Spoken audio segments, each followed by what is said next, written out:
The London Top Show is sponsored by Khata Book. Business हुआ easy. भगवान इनकी मन्नतें सुनते रहे क्योंकि छेड़ा जी की मिनी मार्ट चलती रही। लॉकडाउन में जिंदगी चली क्योंकि लोकल दुकानें चली। खाता बुक की ओर से इन सभी लोकल दुकानदारों को दिल से सलाम।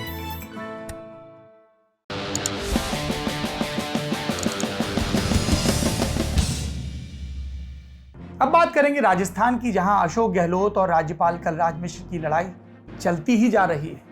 मुख्यमंत्री अशोक गहलोत जानते हैं कि बगावत का तोड़ है विधानसभा के अंदर जारी हुई व्हिप में। सब दूध का दूध पानी का पानी हो जाएगा और तब कोई अदालत सचिन पायलट को बचा नहीं पाएगी। लेकिन गवर्नर साहब विधानसभा का सत्र बुला ही नहीं रहे, जबकि उनके पास सत्र न बुलाने की कोई ठोस वजह नहीं है। संवैधानिक मसलों के जानकार इल्जाम लगा रहे हैं कि गवर्नर के मार्फत सचिन पायलट और सचिन पायलट के मार्फत उनकी शुभचिंतक केंद्र सरकार थोड़ी मोहलत चाहती है ताकि गहलोत को पटखनी देने का कोई दूसरा तरीका खोजा जा सके, और इसलिए राज्यपाल विधानसभा के अंदर सीटिंग अरेंजमेंट वगैरह की बातें कर रहे हैं, जबकि ये काम तो स्पीकर का है। आज खबर आई कि गवर्नर ने सत्र बुलाने का प्रस्ताव फिर लौटा दिया। 23 जुलाई के बाद ये तीसरी बार था कि गवर्नर ने सत्र बुलाने से इनकार किया हो। उधर मुख्यमंत्री गहलोत कह रहे हैं कि 21 दिन का नोटिस मांगिए या 31 दिन का, विश्वास मत की बारी आई तो हम ही विजयी होंगे। तीसरी बार प्रस्ताव लौटाया गया तो मुख्यमंत्री चौथी बार गवर्नर से मिलने गए। राजस्थान वाले खेल में एक और मजेदार बात हो रही है। अचानक से इसमें मायावती और बीएसपी की पिक्चर में एंट्री हो गई है। बीएसपी ने 26 जुलाई को राजस्थान के 6 विधायकों को व्हिप जारी किया। ये 6 विधायक कौन है? 2018 के विधानसभा चुनाव में बीएसपी के टिकट पर जीत कर आए थे, लेकिन पिछले साल सभी 6 विधायक कांग्रेस में शामिल हो गए। अब बीएसपी के महासचिव सतीश मिश्र ने इन्हीं विधायकों को व्हिप जारी कर कहा कि अगर बहुमत परीक्षण होता है तो कांग्रेस सरकार के खिलाफ वोट करना है। इस पर बिना नाम लिए कांग्रेस की महासचिव प्रियंका गांधी ने कहा कि ये उन लोगों को क्लीन चिट है जिन्होंने लोकतंत्र का खून किया है। जाहिर सी बात है कि उनका इशारा बीजेपी की तरफ था। क्या मायावती बीजेपी के पाले में आ गई है? इस पर बाद में बात करेंगे। पहले समझ लेते हैं कि व्हिप, मर्जर और दल बदल कानून का खेल क्या है।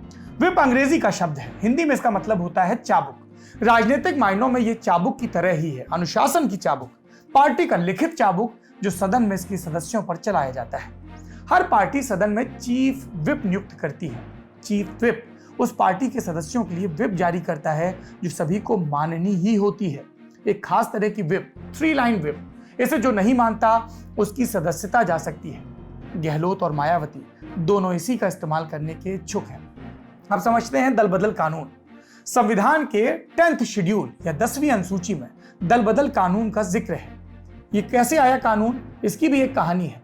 साल 1967 की बात है। हरियाणा के एक विधायक गया लाल, उन्होंने एक ही दिन में 3 दफा पार्टी बदली।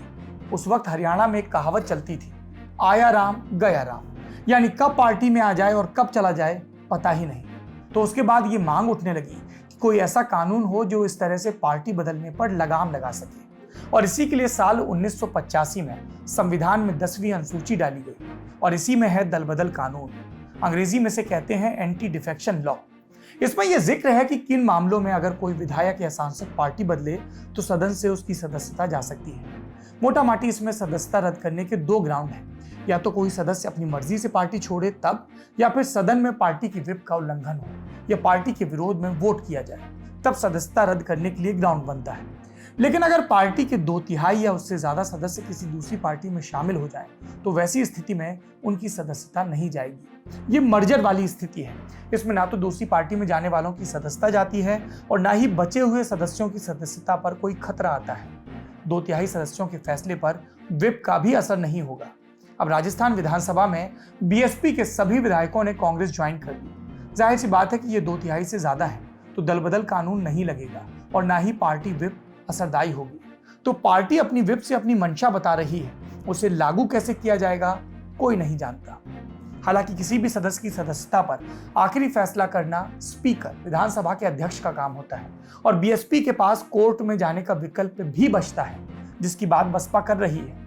और बीजेपी, वो इस मर्जर के खिलाफ कोर्ट चली भी गई, राजस्थान हाईकोर्ट गई थी, लेकिन याचिका खारिज हो गई। अब भाजपा के विधायक मदन दिलावर ने एक बार फिर से याचिका लगाई है।